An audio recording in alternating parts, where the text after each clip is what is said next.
할렐루야. 한 주간 평안하셨죠? 우리 함께 마음을 모아서 10월 8일 수요일 저녁 예배를 성부, 성자, 성령의 이름으로 드립니다. 다 함께 사도신경으로 신앙 고백합니다. 나는 전능하신 아버지 하나님 천지의 창조주를 믿습니다. 나는 그의 유일하신 아들 우리 주 예수 그리스도를 믿습니다. 그는 성령으로 잉태되어 동정녀 마리에게서 나시고 본디오 빌라도에게 고난을 받아 십자가에 못 박혀 죽으시고 장사된 지 사흘 만에 죽은 자 가운데서 다시 살아나셨으며 하늘에 오르시어 전능하신 아버지 하나님 우편에 앉아 계시다가 거기로부터 살아있는 자와 죽은 자를 심판하러 오십니다. 나는 성령을 믿으며 거룩한 공교회와 성도의 교제와 죄를 용서받는 것과 몸의 부활과 영생을 믿습니다. 아멘. 우리 함께 찬송가 357장 하시겠습니다. 357장. 주 믿는 사람 일어나. 예전 찬송가는 397장이고요. 357장 함께 찬양합니다.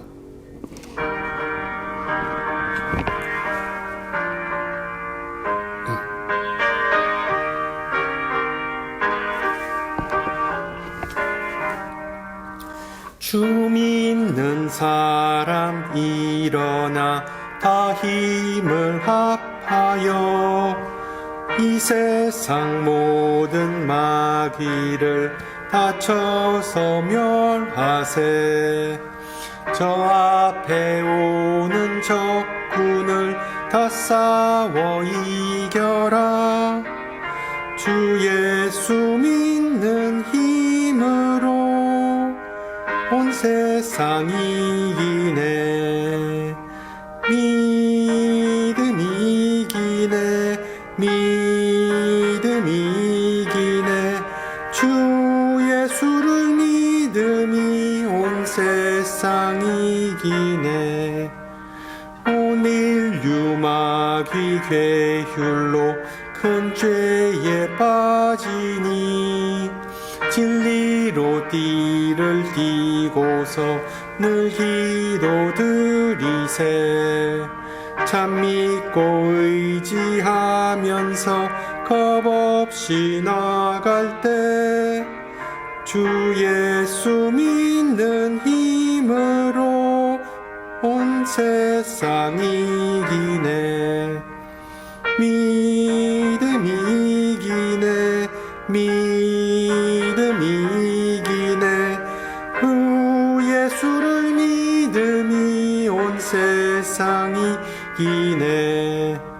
끝까지 이긴 자에게 흰 옷을 입히고 또 영생 복을 주시니 참 기쁜 일일세. 이 어두운 세상 지나서 저 천성 가도록 주 예수 믿는 힘으로 온 세상 이기네. 믿음 이기네. 믿음 이기네. 주 예수를 믿음이 온 세상 이기네. 아멘. 하나님께서 오늘 저녁 우리에게 주신 말씀 하박국입니다. 하박국 1장 1절에서 4절 그리고 2장 1절에서 4절입니다. 제가 가진 성경으로 구약 1301페이지고요. 하박국 1장 1절에서 4절 그리고 2장 1절에서 4절 말씀을 받들어 봉독합니다. 선지자 하박국이 묵시로 받은 경고라. 여호와여, 내가 부르짖어도 주께서 듣지 아니하시니 어느 때까지리이까? 내가 강포로 말미암아 외쳐도 주께서 구원하지 아니하시나이다. 어찌하여 내게 죄악을 보게 하시며 패역을 눈으로 보게 하시나이까? 겁탈과 강포가 내 앞에 있고 변론과 분쟁이 일어났나이다. 이러므로 율법이 해이하고 정의가 전혀 시행되지 못하오니 이는 악인이 의인을 애워쌌으므로 정의가 굽게 행하여 짐이니이다. 그리고 2장 1절에서 4절입니다. 내가 내 파수하는 곳에 서며 성루에 서리라. 그가 내게 무엇이라 말씀하실는지 기다리고 바라보며 나의 질문에 대하여 어떻게 대답하실는지 보리라 하였더니 여호와께서 내게 대답하여 이르시되 너는 이 묵시를 기록하여 판에 명백히 새기되 달려가면서도 읽을 수 있게 하라. 이 묵시는 정한 때가 있나니 그 종말이 촉히 이르겠고 결코 거짓되지 아니하리라. 비록 더딜지라도 기다리라. 지체되지 않고 반드시 응하리라. 보라, 그의 마음은 교만하며 그 속에서 정직하지 못하나 의인은 그의 믿음으로 말미암아 살리라. 아멘. 뉴스에서 본 내용인데요. 지난달에 그 오하이오 주에 사는 어느 남성이 아내의 병원 진료를 마치고 집으로 돌아가던 길에 50만 달러짜리 복권에 당첨되었다고 합니다. 50만 달러. 주유소에 들려서 가스를 넣으면서 복권을 샀는데 5달러짜리 긁는 복권 2장을 샀는데 대박이 터진 거죠.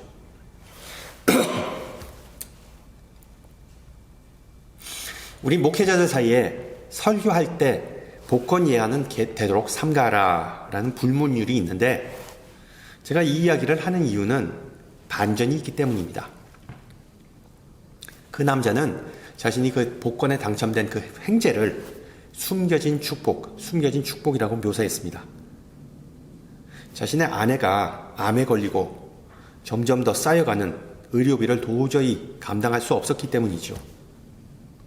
이제 그 돈이 생겼으니까는 그 돈으로 병원비를 다 충당하고 이제 나중에 아내가 회복하면은 함께 즐겁게 지내고 싶다는 그런 훈훈한 내용이었습니다. 대체로 복권에 당첨되는 것이 숨겨진 축복이 아니라 숨겨진 저주라는 사실은 잘 알려져 있죠.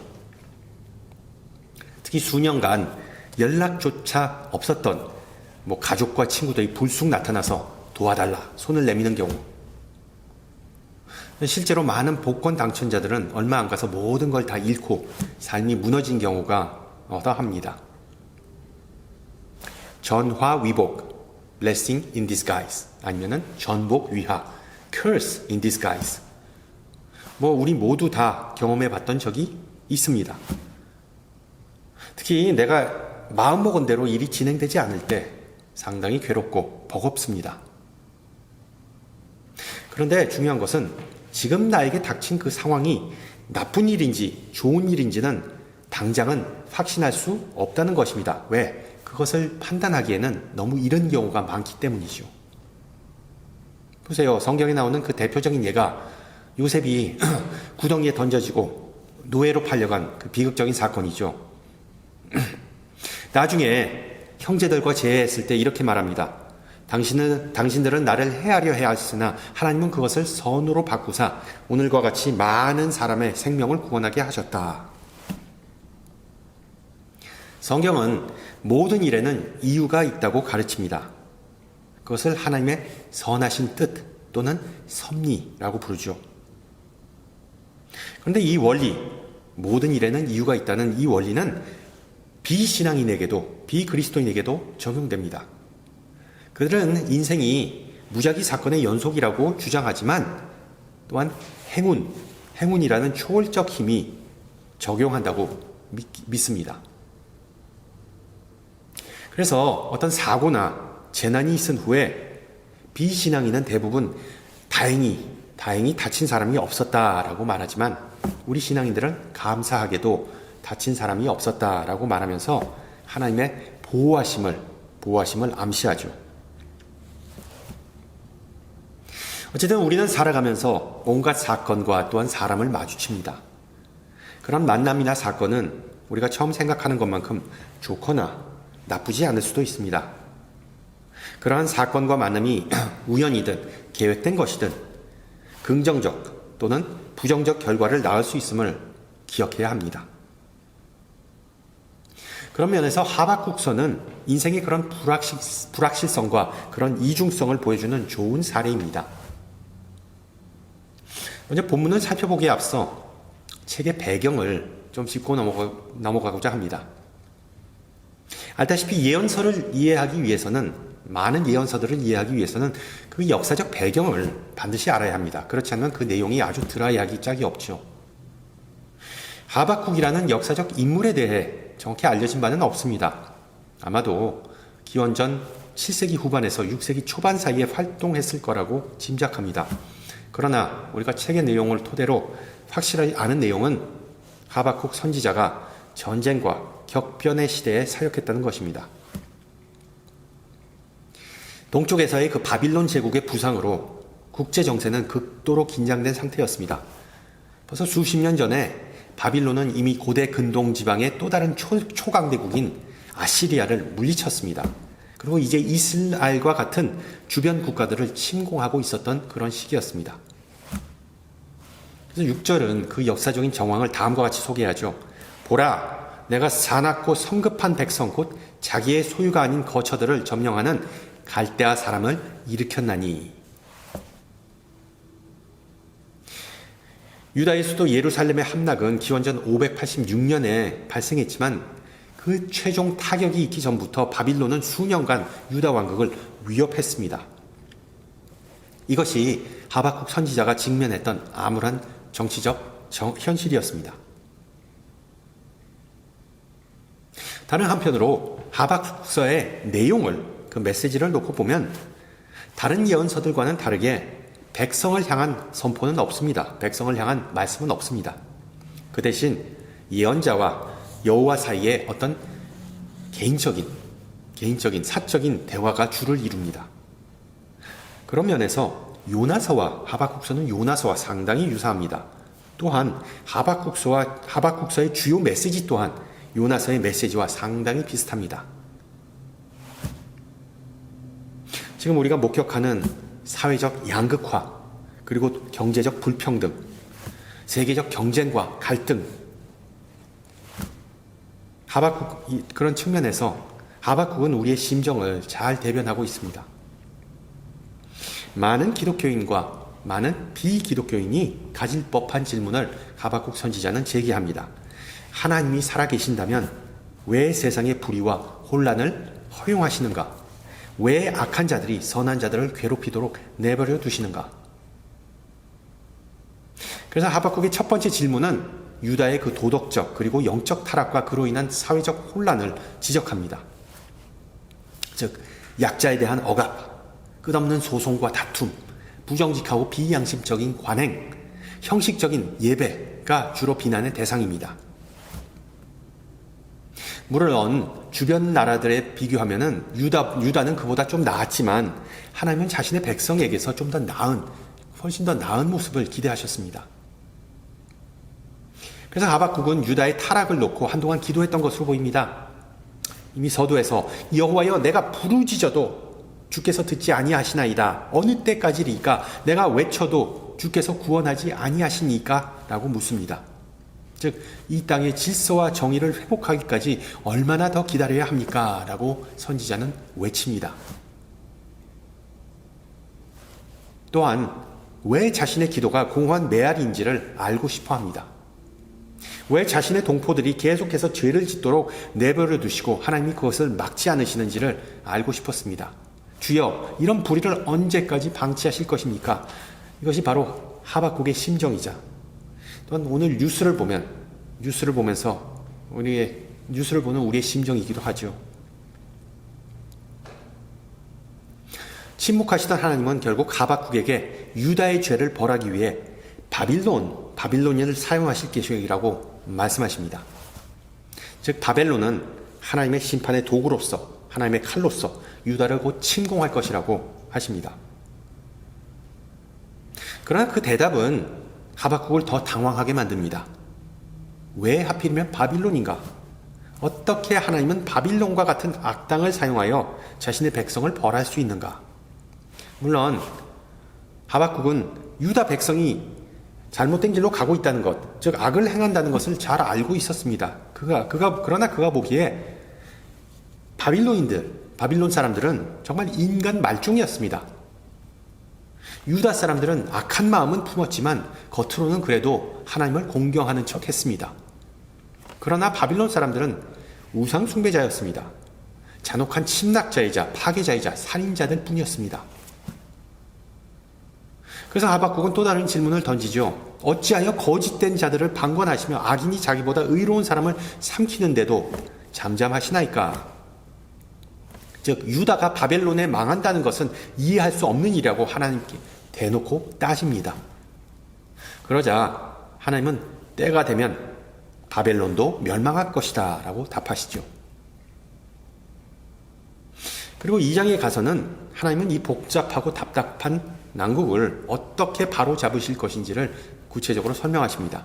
이 묵시는 이 하나님께서 하신 모든 내용은 정한 때가 있나니 그 종말이 속히 이르겠고 결코 거짓되지 아니하리라. 비록 더딜지라도 기다리라. 지체되지 않고 반드시 응하리라. 그리고 바로 그런 맥락에서 하나님은 하박국에게 의인은 그의 믿음으로 말미암아 살리라 라고 말씀하시는데, 알다시피 구약에서 가장 유명하고 파급력 있는 구절 중 하나이죠. 쉽게 말해 하나님은 하박국에게 인생은 흘러간다. 아마 너는 정의가 바로 서는 모습을 보지는 못할 것이다. 그러나 미래에 대한 나의 비전, 하나님의 비전을 신뢰하라 라고 말씀하신 셈입니다. 즉 응답이 늦어지더라도 인내하라. 따라서 하나님을 믿는 사람이 의롭게 산다는 것, 아니면 하나님의 보시기에 의로운 사람이 믿음을 갖는다는 것, 비슷한 내용이지만 이것은 결국 하나님께서 주신 비전과 약속을 신뢰하면서 살라는 것입니다. 솔직히 지금 이 세상에서 벌어지는 일들을 보면 하나님이 어디에 계신지, 더 중요한 것은 하나님이 무슨 일을 어떻게 하고 계신지를 묻지 않을 수 없습니다. 하박국이 혼란스러웠던 것처럼 우리도 의심하고 혼란스러울 수도 있습니다.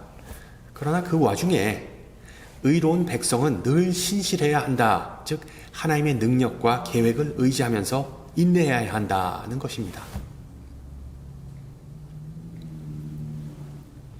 솔직히 우리가 사는 사회에서 인내는 사람들이 선호하는 주제가 아니죠.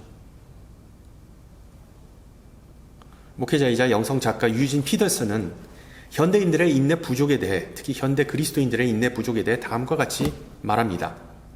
우리가 사는 세상은 가치 있는 것은 무엇이든지 즉시 얻을 수 있다고 믿게 만든다. 무엇이든 열심히 노력하면 최대한 빠르고 효율적으로 이루어진다는 확신을 준다. 세상에는 많은 종교와 믿음이 존재하지만 인내를 통해 덕을 쌓겠다는 열의는 거의 보이지 않고 신앙의 선조들이 추구했던 성결을 위해 오랫동안 훈련받겠다는 의지도 거의 사라졌다라고 기록합니다. 그러면서 피터슨은 철학자 니체를 인용하면서 성경적 인내가 무엇인지를 설명하는데,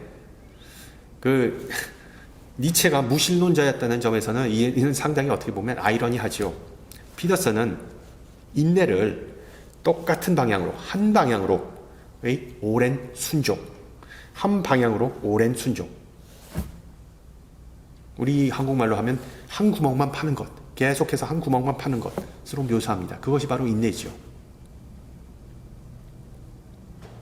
사도 바울도 갈라디아 교인들에게 비슷한 메시지를 전합니다. 우리가 선을 행하되 낙심하지 말지니 포기하지 아니하면 때가 이름에 거두리라. 하박국의 핵심 구절인 의인은 믿음으로 살리라는 나중에 히브리서에서도 등장합니다. 히브리서 저자는 특히 박해를 당하는 그리스도인들이 충성하기를 권면하면서 그 구절을 다음과 같이 표현합니다. 너희에게 인내가 필요함은 너희가 하나님의 뜻을 행한 후에 약속하신 것을 받기 위함이라. 자, 하박국, 갈라디아서, 히브리서, 이 모든 성경 구절들의 공통점은 무엇일까요? 인생은 힘들고 복잡할 수 있습니다. 또한 우리 인간은 고난에 대해 온갖 의문을 가질 수 있습니다. 때로는 악이 승리하는 것처럼 보일 수도 있습니다. 그러나 하나님을 꾸준히 의지하는 것, 하나님의 약속을 굳게 붙잡는 것, 하나님의 능력을 확신하는 것, 주님의 인도하심을 순종하는 것, 매일매일 거룩한 삶을 추구하는 것, 예수의 제자로 살아가는 것, 이게 다 똑같은 개념이지만 바로 이것이야말로 그 누구도 피할 수 없는 인생의 고난에 대한 해결책이라는 것입니다. 요컨대 굳세어라 금수나, 그냥 참고 견디라. 그냥 참고 견디라. 여러분, 솔직히 이런 해결책 또는 이런 축구 별로 도움이 되거나 시원스럽지 않은 것은 사실입니다. 믿는 사람이든 안 믿는 사람이든 고난이 닥치면 뭐 불평하거나 흔들리지 말고 인내해야 한다는 사실은 어떻게 보면 전혀 새로운 내용이 아닙니다. 분명한 점은 순종과 충성, 즉 제자도는 전혀 즐거운 경험은 아니라는 것이죠. 여러분, 예수님은 제자를 어떻게 정의하셨나요? 군중과 제자를 어떻게 구분하셨을까요? 여러분 알다시피 그 두 집단은 모두 예수님을 졸졸 따라다녔습니다. 그러나 한 가지 차이는 제자들은 예수님께 와서 위로를 구하지는 않았습니다. 대체로 물론 그렇지 않은 경우도 있었지만 예수님에게 주님 나 좀 알아달라고 찡얼거리지 않았습니다. 그런 면에서 제자들은 그냥 군중보다 조금 더 성숙했죠. 그런데 이마저도 재밌는 점은 예수께서 종종 제자들에게 너희 믿음이 적은 자들아 라고 꾸짖으셨습니다. 우리는 어떻습니까? 때로는 제자 같기도 하고 때로는 군중의 한 사람 같은 모습을 보일 때가 있지 않은가요? 우리의 믿음은 기복이 심합니다. 상황과 또한 감정에 따라 오르락 내리락 합니다.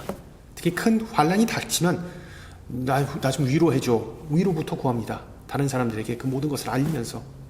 그리고 또한 가족과 다른 이들에게 기도해달라고 부탁합니다. 끊임없이 신앙의 성장통을 겪기도 하고 때로는 후퇴하기도 합니다. 그러나 자신이 제자라는 신분을 자각하면 우리는 성숙해지고 하나님과 올바른 관계를 맺고 오늘 하박국서가 얘기하는 의인은 믿음으로 살리라. 그 의인. 그리고 다음과 같은 변화가 일어납니다. 신앙생활은 결코 위로나 즉각적인 기도의 응답을 받는 것이 아니라는 것을 깨닫게 됩니다. 믿음 그 자체가 축복임을 알게 됩니다. 하나님께서 이 세상의 고난뿐만 아니라 개인적인 고난 속에서도 묵묵히 일하고 계심을 깨닫게 됩니다. 하나님의 그 풍성하심을 신뢰하면서 우리 자신의 절박한 상황에도 불구하고 하나님으로부터 받은 은혜를 다른 이들과 나누고자 하는 그런 마음을, 넉넉함을 가지게 됩니다. 결국 믿음이 오늘 찬송의 고백처럼 믿음이 승리한다는 사실을 확신하게 됩니다. 할렐루야. 여러분 오해하지 마세요. 믿음으로 산다는 것은 결코 바보 같거나 순진하다는 뜻이 아닙니다. 세상이 하룻밤 사이에 평화로워질까요? 질병이 저절로 치유될까요? 내 재정 상황이 그냥 이렇게 나아질까요? 또한 멀어졌던 가족관계가 극적으로 가까워질 수 있을까요? 화해될 수 있을까요? 우리가 사는 세상 속에서 정의가 승리할까요? 신앙의 척도에 따라 그 대답은 다양할 수 있죠. 네, 아멘, 아니면 아마도, 그렇지 않다. 우리의 반응이 어떻든 그리스도인은 하나님께서 우리 삶에 직접 개입하신다는 그 믿음으로 살아갑니다. 믿음은 그냥 우리 삶의 방식입니다. 믿음이 하나님께서 주시는 해결책이라는 그 교훈을 깨닫고 하박국은 마침내 이런 결론을 내리죠. 비록 무화과 나무가 무성하지 못하며 포도나무에 열매가 없으며 감람나무에 소출이 없으며 밭에 먹을 것이 없으며 우리의 양이 없으며 외양간에 소가 없을지라도 나는 여호와로 말미암아 즐거워하며 나의 구원의 하나님으로 말미암아 기뻐하리로다. 여러분, 이 얼마나 대단한 위로의 말씀입니까? 얼마나 강력한 신앙 고백입니까? 하나님께 질문하는 것 결코 나쁜 일은 아닙니다. 오히려 좋은 일이죠. 하나님과 친밀한 관계가 없다면 하나님과 대화조차 하지 않을 겁니다. 하나님의 그 능력과 선하심을 신뢰하지 않는 사람은 하나님의 뜻을 분별하려고 기도조차 하지 않습니다. 분명한 사실은 하나님은 우리의 모든 질문을 충분히 감당할 수 있는 분입니다. 우리의 상상보다 훨씬 더 크신 분입니다. 따라서 하나님께서 그리고 있는 그 그림은 우리 인간은 정말 티끌만큼 조금씩만 이해할 수밖에 없습니다. 그 그림을 단번에 다 단번에 다 이해하고자 하는 그 조급한 마음이 우리의 영적 성장을 방해합니다. 그것이 우리로 하여금 인내하지 못하게 만들죠. 그러므로 모든 고난과 두려움 속에서도 하나님은 우리를 떠나지 않으셨고 지금도 우리 곁에 계시고 항상 계셨으며 영원히 계실 것이라는 그 지식과 믿음 안에서 평안을 누리시기를 바랍니다. 하박국의 표현을 빌리자면 여호와께서 그 거룩한 성전에 계시니라. 나중에 바울과 베드로가 설명했듯이 우리 모든 그리스도인은 하나님의 참된 성전임을 고려하면 우리는 두려워할 이유가 없습니다. 하나님은 우리와 함께 하실 뿐만 아니라 우리 안에 계시기 때문이죠. 아멘.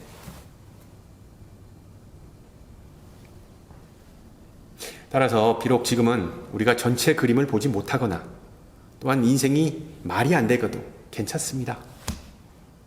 인간의 지혜와 능력은 한계가 있지만 하나님의 능력과 지혜는 아무런 제한이 없습니다. 자, 이제 처음에 제기했던 질문으로 돌아가서 유다 왕국의 멸망은 좋은 일이었을까요? 나쁜 일이었을까요? 복이었을까요? 화였을까요? 물론 바빌론이 침공하는 과정에서 목숨을 잃거나 포로로 잡혀간 사람의 입장이라면 그것은 최악의 사건이었습니다. 국가적 그리고 개인적 재난이었죠. 그러나 역사의 관점에서 보면 이 사건을 다르게 좀 볼 수 있습니다. 해석할 수 있습니다. 알다시피 바벨론의 포로로 끌려간 유대인들은 이제 성전에서 멀리 떨어져 있고 오지에 있기 때문에, 그리고 또한 성전 자체도 완전히 파괴되어서 더는 제사를 드릴 수 없었지만 그렇다고 예배를 드리지 못하는 것은 아니었습니다. 회당에서 안식일마다 모여 예배했습니다. 즉 예배는 어떤 특정한 장소에 의존하지 않는다는 사실을 깨달았습니다. 신앙은 그 어떤 환경과 문화 속에서도 간직되고 성장할 수 있다는 사실을 알게 되었습니다. 이것은 신학적으로 그리고 신앙적으로 엄청난 사고의 전환이었죠. 또한 그 포로 기간 동안 하나님의 말씀을 문서로 만드는데 열을 기울였습니다. 구약 성경의 상당 부분이 포로 기간 동안 그 최종 형태를 갖추었습니다. 그 전에는 주로 구전되거나 부분적으로 전해졌죠. 예를 들어 역사서들과 그리고 또한 선지자들의 예언이 기록되고 그리고 또한 보존되었습니다. 그리고 가장 중요한 점은 바로 우상 숭배가 크게 줄었습니다. 비록 수세기 후에 바울은 로마서를 기록했지만 당시의 유대인 포로들은 이 진리를 이미 깨달았습니다. 바울 이전에 훨씬 이전에 깨달았습니다. 하나님을 사랑하는 자들에게는 모든 것이 합력하여 선을 이루느니라. 자, 종합해보면 하박국의 메시지는 다음과 같습니다. 우리는 많은 일에 긍정적인 측면을 보지 못합니다. 또한 하나님께서 여러 상황 속에서 일하시는 것을 처음에는 보지도 못하고 심지어 살아생전에 보지 못할 수도 있습니다. 그러나 우리가 하나님의 말씀을 따르기로 한 이상 하나님께서 우리를 두 손으로 꼭 붙잡고 계신다는 그 사실을 믿어야 합니다. 그렇지 않으면 그 삶은 정말 괴롭죠. 그 길을 가지 못할 겁니다. 그 믿음만으로도 우리는 계속해서 전진할 수 있습니다. 기독교 철학자 키르케고르가 얘기했듯이 인생은 뒤돌아보면 이해할 수 있지만 앞으로 살아가야 한다. 다른 한편으로 좋은 상황은 단지 자신이 안전하다는 환상이라는 그 사실임을 가르쳐 줍니다. 그것은 단지 인식의 문제일 뿐입니다. 여러분, 상황이 좋아 보일 때는 모든 것이 다 잘 풀릴 거라고 확신하기 쉽습니다. 그러나 상황이 갑자기 나빠지면 얼마나 태세 전환이 빠릅니까? 얼마나 잽싸게 하나님께 매달리는지 놀랍지 않습니까? 인정하기 싫지만 우리가 느끼는 안정된 환경 또는 좋은 흐름은 실제로는 언제든지 깨지기 쉽고 불안정합니다. 그래서 우리 믿는 자들에게 나쁜 환경은 그건 별거 아니라는 그런 점을 받아들여야 합니다. 그것은 단지 내가 처한 지금의 상황이 안전하지 않다 하는 그런 인식일 뿐입니다. 물론 만약에 불치병에 걸리거나 사업이 폭삭 망했거나 사랑하는 사람과 사별하거나 대부분 그것은 최악의 상황, 극복할 수 없는 비극적인 현실로 비치는 것은 당연합니다. 그러나 왜 어떤 사람은 그런 상황들을 맞이하여서도 할렐루야를 외치고 하나님을 찬양하고 왜 다른 사람은 왜 나에게 이런 시련을 주십니까? 라고 원망할까요? 같은 상황을 믿음의 눈으로 보느냐 안 보느냐의 차이입니다. 하나님은 우리를 결코 떠나시지 않는다. 우리를 버리지 않는다는 약속을 주셨습니다. 상황이 아무리 나빠 보여도 그것은 단지 일시적이고 표면적인 현상에 불과합니다. 여러분 속지 마세요. 진정한 평화와 기쁨, 안전의 근원이신 하나님께 신뢰를 두시기를 축원합니다. 함께 기도합니다. 은혜와 사랑의 하나님, 오늘 이 시간 성령과 말씀으로 우리와 함께 하심을 감사합니다. 또한 선지자 하박국의 절박한 외침을 통해 우리에게 교훈 주심을 감사합니다. 때로는 우리도 하박국 선지자와 같은 마음이기도 합니다. 주변에 있는 온갖 혼란과 이해할 수 없는 일, 끊임없이 반복되는 불의와 폭력과 증오를 보면서 우리는 괴롭고 좌절하고 혼란스럽습니다. 때로는 주님의 방식이 이해되지도 않고 설명할 수 없음을 고백합니다. 종종 볼 수 없는 것을 보고자 하며 감당할 수 없는 상황을 헤아리고자 발버둥칩니다. 그런 인간의 의심과 고뇌에도 불구하고 주님은 우리의 믿음을 키우기 위해 꾸준히 일하신다는 사실을 배웠습니다. 주님의 그 변치 않는 목적과 아름다운 계획을 조금씩 차츰차츰 알게 해주시고 주님께서 우리에게 주시는 구원의 손길을 바라보며 그 어떤 상황 속에서도 굳건히 서게 하옵소서. 특히 어둡고 두려운 길을 걸을 때 믿음으로 말하고 믿음으로 행동하게 하시고 주님의 섭리와 주권을 늘 신뢰하게 하옵소서. 우리의 친구이자 주인 되신 예수 그리스도의 이름으로 기도합니다. 아멘. 네, 한 주간 평안하시고요. 전 다음 주 이 시간에 뵙겠습니다. 샬롬.